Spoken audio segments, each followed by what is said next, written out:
필리핀 불법 체류자의 10대 여중생 살인 사건.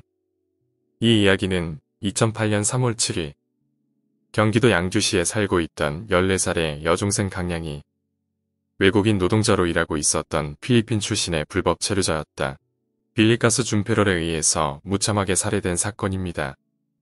양주 여중생 살인 사건의 범인 빌리가스 준페럴은 2001년 관광비자로 한국에 입국했었고 이후 제때 출국하지 않아 불법 체류자 신분이 되고 말았습니다. 처음부터 입국 목적이 관광이 아니라 취업이었기 때문에 의도적인 출국 기피자였던 걸로 보입니다. 이후 그는 본인의 친형이 일하고 있던 경기도 양주의 한 섬유 공장에 취업하게 되는데 이곳은 필리핀, 방글라데시, 태국 등의 외국인 노동자들이 집단으로 거주하고 있던 상태였다고 합니다. 범인 빌리가스 준페럴이 일하고 있던 공장에서 3km 떨어진 곳에 양주시 회암동의 한 주택가에 일종의 공동주택이 있었다고 합니다. 이 공동주택은 컨테이너 3개를 나란히 이어 붙여서 만들었던 공동주택이었다고 합니다. 첫 번째 컨테이너에는 한국인 변씨가 일남일녀의 자녀와 함께 살고 있었고 나머지는 섬유 공장에서 일하는 필리핀 노동자들의 공동 기숙사로 사용되고 있었다고 합니다. 범행을 저지르기 전 빌리가스 준페럴은 친형이 살고 있는 공동주택에 가끔씩 들르며 여기에 살고 있는 강양을 유심히 지켜보다가 강양의 어머니가 일하러 나간 뒤엔 보호자가 없다는 걸 알고 범죄를 저지르기로 결심합니다. 2008년 3월 7일 공장에서 근무를 마친 빌리가스 준페럴은 친구들과 함께 동두천 인근 클럽에서 술을 마셨다고 합니다. 평소 같았으면 이후에는 저녁 공장에 가서 야근을 해야 했지만 그는 공장 대신 3km쯤 떨어진 양주시 회암동의 한 주택가로 향합니다.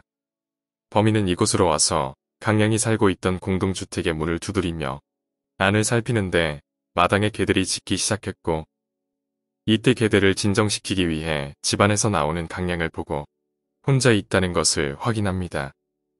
이후 25m 정도 떨어져 있던 친형이 살고 있던 숙소로 가서 시카를 챙기고 친구를 찾는 척 현관문을 두드렸고 다시 나온 강양에게 시카를 들이대며 위협을 가해 집 밖으로 끌고 나옵니다. 집 밖 30m 부근에서 범인은 강양을 눕히고 성폭행을 시도했는데 이때 범인의 팔이 느슨해지자 강양은 이를 뿌리치고 달아나기 시작합니다. 범인 빌리가스 준페럴은 바로 강양을 쫓아가서 흉기를 사용해 13차례 자상을 입혀 강양을 살해합니다. 범행을 저지른 후 그는 근처에 있는 친형의 집으로 가서 피 묻은 손을 씻고 피로 얼룩진 옷을 벗고 친형의 옷으로 갈아입은 후 택시를 불러 인근 하천으로 가서 범행에 사용한 흉기를 버리고 아무 일도 없었다는 듯이 회사 기숙사로 향했다고 합니다. 참혹하게 살해된 강양의 시신은 사건 발생 3시간 후 동네 초등학생들에 의해서 발견됩니다. 골목에 사람이 쓰러져 있는 것을 목격하고는 무서워서 집에 들어가지 못하고 있다가 동네 주민을 만났는데 주민이 후르시로 쓰러져 있는 사람의 얼굴에 비췄더니 사망한 강양이었습니다. 신고를 받은 경찰이 시신 확인 후에 바로 수사에 나섰고 현장 인근의 CCTV를 확보해보니 한 외국인이 배회하며 공동주택을 두리번거리는 모습이 포착되었습니다. 경찰은 이후 외국인 노동자가 범인일 것으로 보고 현장 주변을 탐문하기 시작했고 범인 빌리가스 준페럴의 친형의 집에서 결정적인 단서를 확보하게 됩니다. 친형의 신발에 몇 방울의 피가 묻어 있었던 것을 확인했다고 합니다. 범행 직후 흔적을 지우려고 왔다가 남긴 것이었고 친형의 증언도 있었는데 동생이 와서 옷을 갈아입고 손을 씻고 간 것 같다. 주방에 있던 칼도 하나 없어졌다. 라는 증언을 했다고 합니다. 사건 발생 3일 만에 양주경찰서 경찰들은 빌리가스 준페럴을 살인 용의자로 특정하고 긴급 체포합니다. 그는 경찰의 추궁에도 불구하고 혐의를 완강히 부인하며 오히려 큰 소리를 치며 뻔뻔한 태도를 보입니다.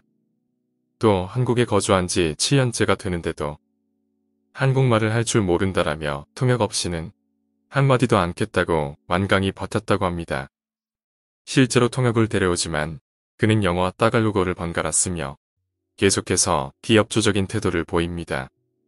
경찰은 그에게 DNA 감식 결과 혈흔과 함께 수집한 증거물을 들이대며 추궁했고 빌리가스 준페럴은 그때서야 살인을 자백합니다. 범인은 시종일관 계획적 범죄가 아닌 우발적 범행을 주장했고 모든 걸 사망한 강양의 탓으로 돌리는데 형 집으로 가던 중 처음 보는 여자아이의 어깨를 잡자 욕을 해서 홧김에 살해했다. 라는 주장을 계속합니다. 경찰은 이후 빌리가스 준페럴의 기숙사에서 피 묻은 옷과 신발, 하천에서 범행에 사용된 흉기를 찾아냈고 검찰은 범인을 살인 등의 혐의로 구속 기소합니다. 2008년 4월 20일 의정부 지방법원은 그에게 무기징역을 선고합니다. 재판부는 나이 어린 피해자를 성폭행하려다 실패해 흉기로 찔러 살해한 행위는 그대가와 사회에서의 격리가 필요하다고 판단하여 무기징역을 선고한다. 그러나 범인은 전혀 반성하는 모습을 보이지 않고 뻔뻔한 태도로 끝까지 일관했다고 합니다. 이 사건은 불법 체류자에 의해 10대 소녀가 잔혹하게 피살된 사건인데도 당시에는 언론의 주목을 받지 못했다고 합니다. 이때 크고 작은 사건이 연이어 터지면서 메이저 언론의 관심에서 멀어졌던 것으로 보입니다. 이때 프로야구 선수 출신 이호성의 연쇄살인 및 안행의 초등학생 유괴살인 사건도 일어났던 해라. 그게 주목받지는 못했지만 결국 지방 언론사의 보도와 네티즌들의 관심으로 세상에 알려집니다. 당시 이 사건을 취재한 경기 북부일보에 따르면 처음에는 메이저 언론사에서도 무관심했기 때문에 현장 검증을 할 때에도 메이저 언론사에서는 아무도 오지 않았었다고 합니다. 이곳에서만 당시 취재를 유일하게 진행했었는데 피해자인 강양의 어머니로부터 강양 어머니가 저희에게 유품도 맡겼어요. 일기장과 책 등을 주며 상세하게 취재해서 딸의 억울함을 세상에 알려달라는 부탁이었어요. 당시 사건 발생 20일이 지났는데 아무도 보도해주지 않았어요. 오로지 북부일보만 카메라를 들고 이리저리 뛰어다녔습니다. 현재 강양 어머니는 국가를 상대로 소송 중입니다. 불법 체류자를 방치한 것에 대해서 책임을 묻고 있는 것입니다. 사건 당시 피해자 강양의 가족은 부모들의 이혼 후 어머니 혼자 16살의 아들과 14살의 피해자 강양을 양육 중이었으며 근처에서 작은 호프집을 운영 중이었다고 합니다. 사건 당시 어머니는 장사를 위해 가게로 나간 상태였고 16살의 오빠도 그날 집에 없던 상태. 피해자 혼자 만화책을 보며 엄마와 오빠를 기다리다가 범죄에 희생되었습니다. 범인 빌리가스 준페럴은 이후 무기징역형을 선고받고 현재 대전교도소에 복역 중이라고 합니다. 삼가 고인의 명복을 빌고 피해자 유가족분들은 안정을 찾으셨기를 바랍니다.